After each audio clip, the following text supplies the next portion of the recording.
కొత్త నిబంధన పుస్తకంలో వ్రాయబడిన కాలంలో మత్తయి సువార్త రాసిన మత్తయి గారు క్రీస్తు శకం 58 అధ్యాయులు 28, మార్కు సువార్త రాసిన మార్కు గారు క్రీస్తు శకం 55-65 అధ్యాయులు 16, లూకా సువార్త రాసిన లూకా గారు క్రీస్తు శకం 60 అధ్యాయాలు 24, యోహాను సువార్త రాసిన యోహాను గారు క్రీస్తు శకం 68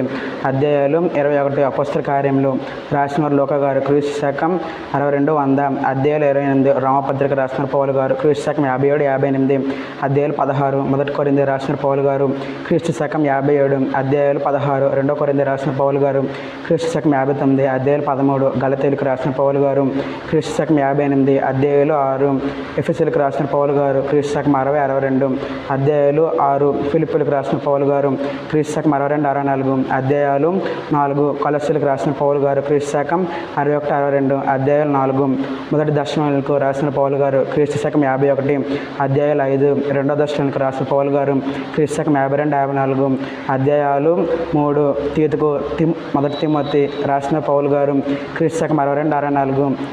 అధ్యాయాలు 6, రెండో తిమోతి రాసిన పౌలు గారు క్రీస్తు శకం 65-66 అధ్యాయాలు 4, తీతుకు రాసిన పౌలు గారు క్రీస్తు శకం 64-65 అధ్యాయాలు 3, ఫిలెమోనుకు రాసిన పౌలు గారు క్రీస్తు శకం 64-68 అధ్యాయాలు 1,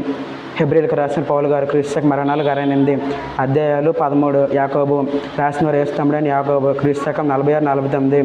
అధ్యాయాలు 5, మొదటి పేతురు రాసిన పేతురు గారు క్రీస్తు శకం 64 అధ్యాయాలు